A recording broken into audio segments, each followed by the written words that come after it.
আল্লাহর নবী তাকে দেখেন দরজার মাঝে খেয়ে যেন পারমিশন চাই, খেয়ে যেন অনুমতি চাই, ঢুকতে চাই। আল্লাহর নবী ডাক দিয়া বলে, ফাতেমা গো দেখো তো আমার দরজার মধ্যে খেয়ে যেন দাঁড় হয়ে গেছে, আমার দরজার সামনে খেয়ে যেন বারবার ঢুকার পারমিশন চায়। ওগো ফাতেমা একটু দেখো না, দরজা খুলে দেখো, খেয়ে পারমিশন চাই, খেয়ে ভিতরে প্রবেশ করতে চায়। হযরতে ফাতেমা রাদিয়াল্লাহু তাআলা আনহা যখন দরজা খুললেন, দরজা খোলার সাথে সাথে আবার দরজা লাগাই দিলেন। দরজা লাগাই দিয়ে ডাক দিয়া বলেন, ওগো আব্বা আমি যখন দরজা খুললাম, দরজা খোলার সাথে সাথে এমন একজন লোককে দেখেছি যার মাথা আকাশে আসমানি আর পা জমিনে, তার চেহারার আকৃতি ভয়ঙ্কর, তার চক্ষুগুলো আগুনের লুকার মতন অভিন্ন অবস্থায়। আব্বা গো মক্কা মদিনা আমি বহু ঘুরেছি, কিন্তু এরকম আশ্চর্য ধরনের কোনো ভয়ঙ্কর মানুষ দেখি নাই। আল্লাহর নবী ডাক দিয়ে বলে, গো ফাতেমা শোনো, তুমি যাকে দেখেছো সে সাধারণ কোনো ব্যক্তি নয়, সে হলো হাযা মালাকুল মাউত। ফাতেমা ডাক দিয়ে বলি, ওগো আব্বাজান আমাদের বাড়িতে হযরত জিবরাইল আলাইহিস সালাতু ওয়াস সালাম 24,000 বার আগমন করেছেন আব্বা গো, কিন্তু আজরাইল আলাইহিস সালাতু ওয়াস সালাম কোনোদিন আসেন নাই। আমাদের বাড়িতেও আজরাইল আলাইহিস সালাতু ওয়াস সালাম দাওয়াত করে তো আসেন নাই। ওগো আব্বাজান আমি বুঝতে পেরেছি আজরাইল মনে হয় আপনাকে নেওয়ার জন্য এসে গেছি। ওগো আব্বাজান আমি দরজা খুলব না। ওগো আব্বা আপনাকে যদি আজরাইল নিয়ে যায়, আমি ফাতেমা খাকে বাবা বলে ডাকবো। আব্বা গো আপনাকে যদি আজরাইল নিয়ে যাই, আমার হাসান হোসেন খাকে নানা বলে ডাকবে। ওগো আব্বাজান আপনাকে যদি আজরাইল নিয়ে যায়, আপনার সাহাবী কোন সমস্যার সম্মুখীন হলে তারা কার কাছে সমাধানের জন্য যাবে? আল্লাহর নবী ডাক দিয়া বলেন, ফাতেমা গো আজরাইলকে ঢুকতে দিতে হয় না, আজরাইল তার পারমিশন আল্লাহর পক্ষ থেকে দেওয়া আছে। আরে ফাতেমা কিন্তু তোমার বাবার পাওয়ার এটা, আজরাইল আসা অনুমতি চাচ্ছে, অনুমতি চাই, অনুমতি চাইতেছি। ফাতেমা গো দরজা খুলে দাও। আজরাইলকে দরজা না খুলে দিল, আজরাইল ঘরে প্রবেশ করার মতন কায়দা তার জানা আছে। ভাইয়েরা আমার, তাহলে লক্ষ্য করে শুনুন, এই পৃথিবীর মধ্যে যারা এসেছিলেন, যত নবীগণ এসেছিলেন তারা দুনিয়াতে নাই। আর আপনি আমি মৃত্যুবরণ করব, কিন্তু কোন সময় কোন দিন মৃত্যুবরণ করব জানি? আরো জোরে কোন জানি? মৃত্যুবরণ করতে হবে, এই পৃথিবী থেকে আমাকে চলে যেতে হবে। তবে কোন দিন যাব, কোন সময় যাব সেটা কিন্তু জানি না। কিন্তু আমার নির্ধারিত সময়, মৃত্যুর পরোয়ানা লেখা যেদিন আছে সেদিন মৃত্যু আমার হবে, কিন্তু আমি কোন সময়টা সেটা জানি না। কিন্তু আমার নির্ধারিত সময় মৃত্যু হবে, এর 1 মিনিট আগেও হবে না, 1 মিনিট পরেও হবে। লিকুল্লি উম্মাতিন আজাল ফাইযা জাআ আজালুহুম লা يستأخرون ساعة ولا يستقدمون।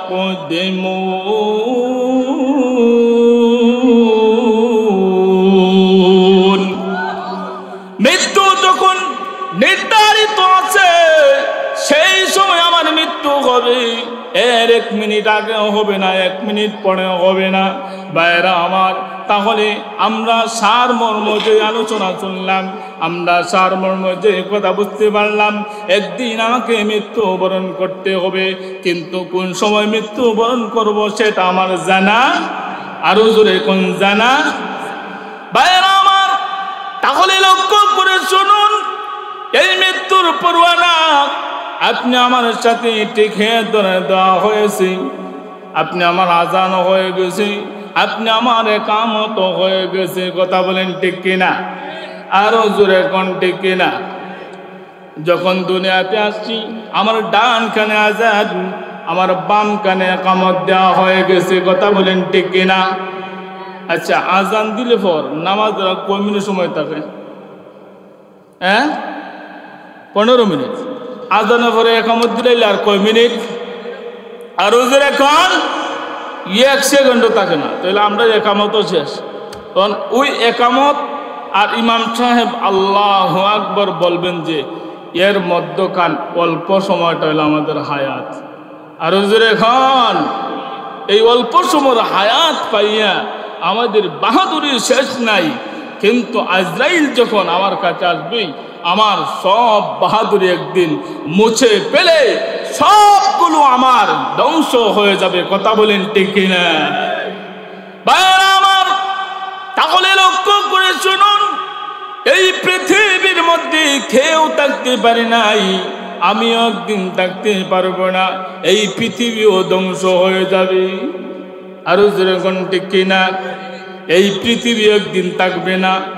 আমি যেমনি ভাবে থাকবে না, আপনি যেমনি ভাবে থাকবেন না, ঠিক তেমনি ভাবে পৃথিবী একদিন থাকবে না। থাকবেন কে? আরো জোরে কোন কে? কুল্লু মান আলাইহা ফান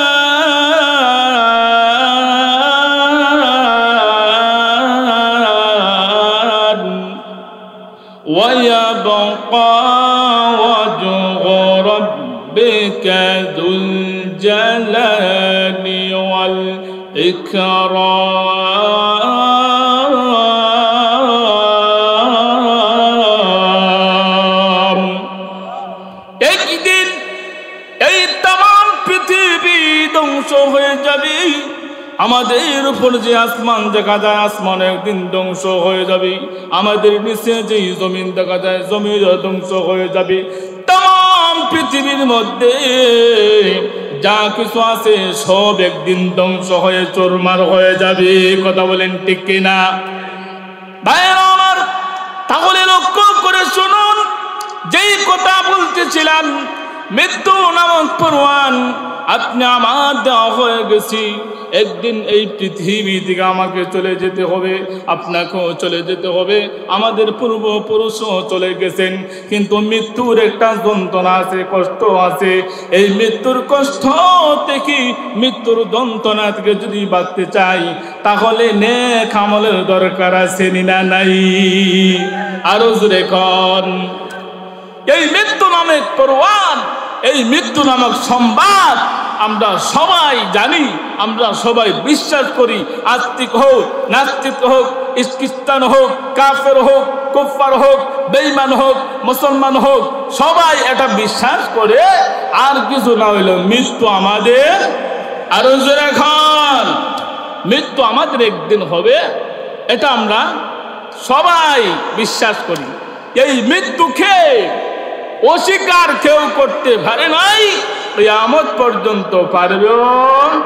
আরো জোরে খান, কিয়ামত পর্যন্ত এই মৃত্যুকে কেউ অস্বীকার করতে পারবে না। কারণ মৃত্যু নামক এই পরোয়ানা সবার কাছে একদিন আসবে। কিন্তু এই মৃত্যু দেখে, এই মৃত্যুর যন্ত্রণা হবে, এই মৃত্যুর যন্ত্রণার থেকে যদি আমি আপনি বাঁচতে চাই, তাহলে নেক আমলের দরকার আছে না নাই? আরো জোরে খান। ভাইরা আমার, তাহলে লক্ষ্য করে শুনুন, এই মৃত্যু নামক পরোয়ান আপনি আমার কাছে আসবে। এই মৃত্যু নামক যে মালাকুল মউত আপনি আমার কাছে একদিন আসবে। মালাকুল মউত কাউকে ছাড়ে নাই, এমনকি এই তাম পৃথিবীর যিনি সরদার, আল্লাহ রব্বুল আলামিনের পরে যার সম্মান, আল্লাহ রব্বুল আলামিনের পরে যার ইজ্জত আর সম্মান, এই তাম পৃথিবী যার জন্য বানানো হয়েছে, এই কুল কায়নাত যার জন্য বানানো হয়েছে, সেই নবীজিও মৃত্যু বরণ করেছেন কিনা? আরো জোরে খান। এই তাম পৃথিবী যাকে উদ্দেশ্য করে বানানো হয়েছে, শেষ নবী জনাবে মুহাম্মদুর রাসূলুল্লাহ সাল্লাল্লাহু আলাইহি ওয়াসাল্লাম এই দুনিয়া থেকে ইন্তেকাল করে গেছেন কিনা? একটা আওয়াজ দেন না, গেছেন কিনা? তাহলে আমাদের নবীও চলে গেছেন, আমাদের নবীও চলে গেছেন, উম্মতরা একদিন চলে যাবে, একে একে কিয়ামত সংগঠিত হবে। ভাইরা আমার, যেই কথা বলতেছিলাম, মরণ হবে, মরণের সময় একটা যন্ত্রণা কষ্ট হবে, কিন্তু মরণের যন্ত্রণা কষ্ট থেকে যদি বাঁচতে চাই তাহলে আমাদের নেক আমল প্রয়োজন। ভাইরা আমার, তাহলে যেই কথা বলতেছিলাম, আমাদের নবীজিরও মৃত্যুর সময় কষ্ট হয়েছিল।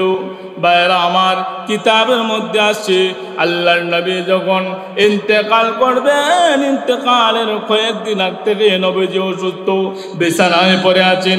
আল্লাহর নবী অসুস্থ অবস্থায় আছেন। হযরতে আম্মা জান আয়েশা সিদ্দিকা রাদিয়াল্লাহু তাআলা আনহা ডাক দিয়ে বলেন, পৃথিবীর মানুষেরা রে শোনো, আল্লাহর নবী মৃত্যুর কয়েকদিন আগ থেকে অসুস্থ অবস্থায় বিছানার মধ্যে পড়ে আছেন। এমন তো অবস্থায় আমি দেখি আল্লাহর নবীজির এমন অবস্থা, আল্লাহর নবীজিকে আমি সারা শরীর দেখে দিলাম। নবীজির উপরে, নবীজির গা মোবারকের উপরে একটা চাদর আমি দিয়ে দিলাম। চাদর যখন আমি দিয়ে দিলাম, এমন সময় দেখি আল্লাহর নবী একটা হাত গুছায় আর একটা হাত বের করে, আবার হাত বের করে আবার গুছায়, এরকম একটা পা গুছায় আবার পা বের করে।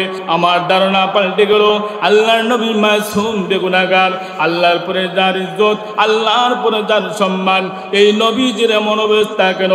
হযরতে আম্মা জান আয়েশা সিদ্দিকা রাদিয়াল্লাহু তাআলা আনহা ডাক দিয়া বলেন, পৃথিবীর মানুষেরা রে, আমি যখন নবীজির গা মোবারক থেকে যখন আমি চাদর উঠাইলাম, চাদর উঠানোর পরে দেখে আল্লাহর নবীর গা মোবারকের এমন কোন পশম নাই যেই পশম থেকে আল্লাহর নবীর গা মোবারক থেকে গাম বের হয় নাই।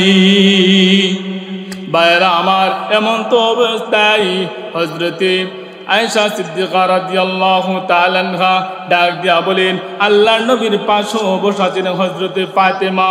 আল্লাহর নবী তাকে দেখেন দরজার মাঝে খেয়ে যেন পারমিশন চাই, খেয়ে যেন অনুমতি চাই, ঢুকতে চাই।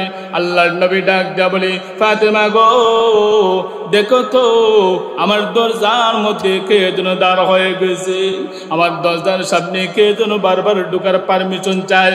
ওগো ফাতেমা, একটু দেখো না, দরজা খুলে দেখো, কে পারমিশন চাই, কে ভিতরে প্রবেশ করতে চায়। হযরতে ফাতেমা রাদিয়াল্লাহু তাআলা আনহা যখন দরজা খুললেন, দরজা খোলার সাথে সাথে আবার দরজা লাগাই দিলেন।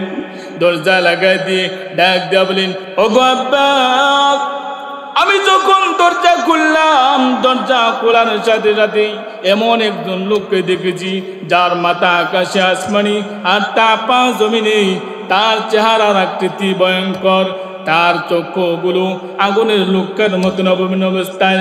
আব্বা গো, মক্কা মদিনা আমি বহু ঘুরেছি, কিন্তু এরকম আশ্চর্য ধরনের কোনো ভয়ঙ্কর মানুষ দেখি নাই। আল্লাহর নবী ডাক দিয়ে বলে, গো ফাতেমা শোনো, তুমি যাকে দেখছো সে সাধারণ কোনো ব্যক্তি নয়, সে হলো হাযা মালাকুল মাউত। ফাতেমা ডাক দিয়ে বলি, ও গো আব্বাজান, আমাদের বাড়িতে হযরত জিবরাইল আলাইহিস সালাতু ওয়াস সালাম 24,000 বার আগমন করেছেন আব্বা গো, কিন্তু আজরাইল আলাইহিস সালাতু ওয়াস সালাম কোনোদিন আসেন নাই। আমাদের বাড়িতেও আজরাইল আলাইহিস সালাতু ওয়াস সালাম দাওয়াত পেতে আসেন নাই। ওগো আব্বাজান, আমি বুঝতে পেরেছি আজরাইল মনে হয় আপনাকে নেওয়ার জন্য এসে গেছি। ওগো আব্বাজান, আমি দরজা খুলবো না। ওগো আব্বা, আপনাকে যদি আজরাইল নিয়ে যায়, আমি ফাতেমা খাকে বাবা বলে ডাকবো। আব্বা গো, আপনাকে যদি আজরাইল নিয়ে যাই, আমার হাসান হোসেন খাকে নানা বলে ডাকবে। ওগো আব্বাজান, আপনাকে যদি আজরাইল নিয়ে যায়, আপনার সাহাবী কোন সমস্যার সম্মুখীন হলে তারা কার কাছে সমাধানের জন্য যাবে? আল্লাহর নবী ডাক দিয়া বলেন, ফাতেমা গো, আজরাইলকে ঢুকতে দিতে হয় না, আজরাইল তার পারমিশন আল্লাহর পক্ষ থেকে দেওয়া আছে। আরে ফাতেমা, কিন্তু তোমার বাবার পাওয়ার এটা, আজরাইল আসা অনুমতি চাচ্ছে, অনুমতি চাই, অনুমতি চাইতেছি। ফাতেমা গো, দরজা খুলে দাও। আজরাইলকে দরজা না খুলে দিল, আজরাইল ঘরে প্রবেশ করার মতন কায়দা তার জানা আছে। কথা বলেন ঠিক কিনা? আজরাইলদের ঢোকার রাস্তা করে দিব না, আজরাইল সে ঢোকার রাস্তা বের করতে পারবি? ভাইরা আমার, তাহলে লক্ষ্য করে শুনুন, আল্লাহর নবী সাল্লাল্লাহু আলাইহি ওয়াসাল্লামের কাছে যখন হযরত আজরাইল আলাইহিস সালাতু ওয়াস সালাম যখন আসলেন, আল্লাহর নবী যখন দরজা খুলে দেওয়া হলো, আল্লাহর নবীর কাছে হযরত আজরাইল আলাইহিস সালাতু ওয়াস সালাম এসে সালাম দিলেন, আসসালাতু ওয়াসসালামু আলাইকা ইয়া রাসূলুল্লাহ, আসসালাতু ওয়াসসালামু আলাইকা ইয়া হাবিবাল্লাহ। নবীজি গো, আল্লাহ রাব্বুল আলামিন আপনাকে সালাম জানিয়ে দিয়েছেন, এবং আপনি যদি অনুমতি দেন তাহলে আপনাকে নিয়ে যাওয়ার জন্য বলেছেন, আর আপনি যদি অনুমতি না দেন তাহলে আমাকে ফেরত যাওয়ার জন্য বলে দিয়েছেন। হযরত জিবরাইল আলাইহিস সালাতু ওয়াস সালাম ডাক দিয়ে বলেন, নবীজি গো, আপনি অমরণশীল, আপনার দুশমনেরা অমরণশীল। ভাইরা আমার, আল্লাহর নবী ডাক দিয়ে বলেন, জিবরাইল, তাহলে আমাকে চলে যেতে হবে, আমাকে চলে যেতে হবে। আল্লাহর নবী এই মুহূর্তে চোখ দিয়ে জোর জোর করে ঝর্ণার মতন পানি ছাড়তেছেন। জিবরাইল ডাক দিয়া বলে, ইয়া রাসূলুল্লাহ, ইয়া হাবিবাল্লাহ, ওগো নবীজি, আপনি কেন কান্না করতেছেন? আপনার তো কান্নার কোনো কারণ নাই, আপনি আপনার বন্ধুর সাথে দেখা করবেন, আপনার তো আনন্দের সময় আপনি কান্না করছেন কেন? নবীজি গো, আপনি কি ফাতেমার জন্য কান্না করেন নাকি? আল্লাহর নবী ডাক দিয়ে বলেন, ও জিবরাইল, না না, আমি আমার মা, আমার মেয়ে ফাতেমার জন্য আমি কান্দি না। হযরত জিবরাইল ডাক দিয়ে বলে, আল্লাহর নবী গো, ফাতেমার জন্য কান্না করতে হবে না, কেননা আগে আল্লাহ সুসংবাদ দিয়েছেন, সাইয়্যিদাতুন নিসাই আহলিল জান্নাহ, হযরত ফাতেমা হবেন জান্নাতের সমস্ত নারীদের সর্দারনী। আল্লাহু আকবার। ভাইরা আমার, তাহলে লক্ষ্য করে শুনুন, হযরতে জিবরাইল ডাক দিয়ে বলে, ইয়া রাসূলুল্লাহ, ইয়া হাবিবাল্লাহ, নবীজি গো, আপনি ফাতেমার জন্য কাঁদতে হবে না, কান্নার কোনো প্রয়োজন নাই। আল্লাহ রাব্বুল আলামিন ফাতেমাকে জান্নাতের সমস্ত নারীদের সর্দারনী বানায় দিবেন। আল্লাহর নবী ডাক দিয়া বলেন, জিবরাইল রে, না না, আমি ফাতেমার জন্য কাঁদি না, আমি ফাতেমার জন্য কাঁদি না। ইয়া রাসূলুল্লাহ, ইয়া হাবিবাল্লাহ, তাহলে কার জন্য কান্না করেন? আপনি মনে হয় হাসান আর হুসাইনের জন্য কান্না করেন।